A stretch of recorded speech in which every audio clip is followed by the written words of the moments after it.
Lideri i BDI-s Ali Ahmeti pak para arriti në Selin e LSDM-s, ku do të ketë takim me mandatarin Zoran Zaev. Në takim pritet që Ahmeti dhe Zaev të bisedojnë për ndarjen e resoreve dhe ministrat e mundshëm për funksionet e reja. Sipas kushtetues, mandatari i ri ka 20 ditë afat për të formuar përbërjen e re të qeverisë. Zaev paralajmëroi se ky proces do të përfundojë brenda 10 ditësh. SPB Shkup kumtoi se janë bërë 2 kallëzime penale kundër 2 personave nga Tetova dhe Shkupi, për të cilët ekziston dyshimi për kryerje të veprës penale, pjesëmarrje në turm, e cila pengon personin zyrtar në kryerjen e detyrës së tij, gjatë protestave të ndunshme në Kuvend më 27 prill.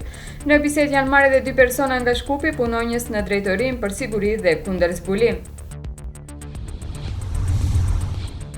Prokuroria Speciale Publike bëri ankesë për vendimin gjykatësit të procedurës paraprake për caktimin e masës së paraburgimit për biznesmenin Seat Koçan, i dyshuari i parë në rastin Trust. Sipas vendimit të dieshëm, Koçan do të mbrohet në liri, por i është marrë pasaporta, duhet të paraqitet në gjykatë një herë në javë dhe gjykatësi ka caktuar një garanci me vlerë prej 900.000 euro në formë të mjeteve financiare dhe patundshmërive.